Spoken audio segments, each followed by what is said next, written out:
चलिए हम next page पे स्टैंडर्ड 9th का SST हम कर रहे थे चैप्टर 1। पेज नंबर 5 हमारा कंप्लीट हो चुका था। पेज नंबर 5 में हमने टॉपिक जो उठाया था वो था एक्सपेंशन ऑफ कंपनी रूल। तो कंपनी रूल का एक्सपेंशन यानी कंपनी रूल को किस तरह से बढ़ाया गया उसके बारे में हम पढ़ रहे थे। और अब हम हैं पेज नंबर 6 पे। So let us continue our chapter. After Cornwallis, Sir John Shore became the Governor General. Due to some rigid of the policies adopted by him, the East India Company's fame declined and Marathas became stronger.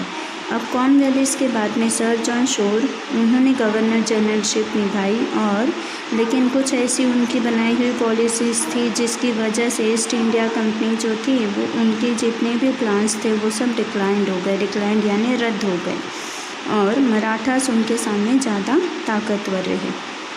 So governor general Wellesley who came after John Shore got the responsibility of making the company supreme in India. अब इसी वजह से क्या हुआ कि sir John के बाद में जो गवर्नर जनरल बने वो वेलेस्ली बने। वेलेस्ली के ऊपर ज़्यादा प्रेशर पड़ गया और उनकी जिम्मेदारियां बढ़ गई थी कंपनी को बचाने की। तो जिस तरह से वो कंपनी को बचाएंगे तभी उनका नाम होगा पूरे भारत में। For this Wellesley introduce the subsidy alliance system और इसी वजह से वेलेस्ली ने सब्सिडरी अलायंस का निर्माण करने की सोची। The conditions of the system in the states adopted under this are as follows.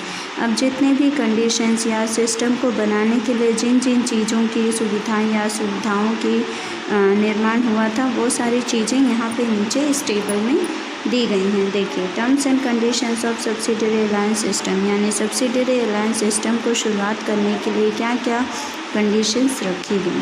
तो फर्स्ट है the army trained by the East India Company government will be provided to the state that accept the system. This army would protect the state from internal and external attacks.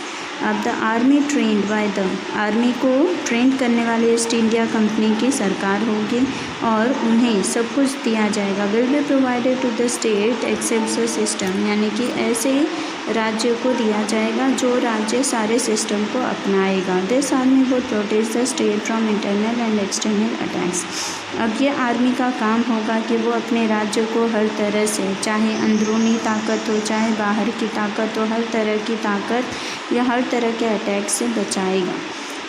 अब second वाला term क्या है देखिए। In return the state accept the system will provide for the army और give away provinces with equivalent income to the British. अब return में राज्य को क्या करना है यानी राज्य को क्या मिलेगा कि अगर उन्होंने इस सिस्टम को बचाया और बढ़ाया अटैक से तो उनको बदले में क्या मिल जाएगा ब्रिटिश के द्वारा दी गई इनकम यानी कि उनको रुपए पैसे हर तरह से उस स्टेट को बचाया जाएगा।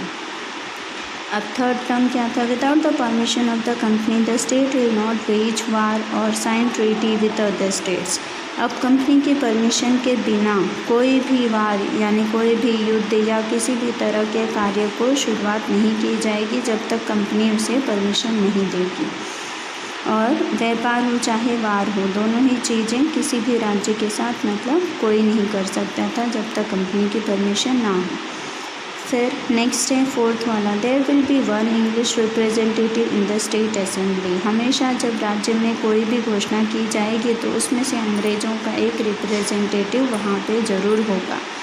Other foreigners not be employed in the state. अब बाहर के और भी दूसरे देशों के जो विदेशी हैं उनको यहाँ पर कामकाज नहीं दिया जाएगा। नेक्स्ट है देखिए the states rulers who accepted the subsidiary alliance system. अब कौन से राज्य ने इस सब्सिडरी अलायंस सिस्टम की मान्यता दी यानी कौन से राज्य ने इस चीज़ को माना था। तो निज़ाम मैसूर अवध गायकवाड़ सिंधिया भोसले होलकर। तो ये सब रूलर्स थे। स्टेट्स रूलर्स ये राज्य हैं और इन राज्यों के ऊपर जो राज करने वाले शासक थे ये वो सब उनके नाम दिए हुए हैं। चलिए नेक्स्ट आगे देखते हैं। 1.5 हमारा टॉपिक है Wellesley and subsidiary alliance system. अब वेलेस्ली और उनका बनाया सब्सिडरी अलायंस सिस्टम उसमें क्या क्या चेंजेस आए और क्या क्या हुआ है वो हम देखेंगे। Actually this system was like sweet poison. ये जो सिस्टम था ये एक तरह से मीठा जहर का काम कर रहा था। By implementing this system, Wellesley annexed many provinces and expanded the rule of the East India Company. अब इस सिस्टम की वजह से क्या हुआ, वेलेस्ली ने कई सारे राज्यों को एनेक्स्ट किया, यानी कि उस पर जीत हासिल करी और अपने राज्य में या अपने कामकाज को उन्होंने बढ़ाते गए। Governor general Wellesley asked Tipu Sultan to accept the subsidiary land system which is refused. अब वेलेस्ली ने जाकर टीपू सुल्तान से भी कहा कि वो भी उनके बनाए हुए सब्सिडरी लैंड सिस्टम को मान ले, जो कि उन्होंने पहले रिफ्यूज़ कर चुके थे, यानी टीपू सुल्तान ने मानने से मना कर दिया था। और वेलेस्ली की ये चाहत थी कि वो टीपू सुल्तान को फिर से कह रहे थे कि आप भी सब्सिडरी लैंड सिस्टम को मान लीजिए। For declining the alliance system, the company with support with the Nizam attack Mysore in 1799। अब टीपू सुल्तान ने उनके इस प्रस्ताव को इनकार कर दिया, जिसकी वजह से वो जो थे कंपनी के रूलर्स या आर्मी और निज़ाम के साथ मिलकर उन लोगों ने मैसूर के ऊपर अटैक किया, यानी हमला बोल दिया, जो कि 1799 की बात है। During this fort Mysore war, Tipu lost his life while fighting against the British. अब इस लड़ाई में टीपू सुल्तान अपनी जान गंवा बैठे ब्रिटिश के विरोध में। After Wellesley, Hastings comes to India as governor general. Wellesley के बाद में हेस्टिंग की बारी आई। हेस्टिंग बने भारत के governor general. He based A war with Nepal and made the. अब उन्होंने आते ही क्या किया, एक युद्ध रच दिया। युद्ध था नेपाल के खिलाफ। अब नेपाल के खिलाफ युद्ध में उन्होंने कौन सी रणनीति अपनाई है, ये हम नेक्स्ट पेज में देखेंगे।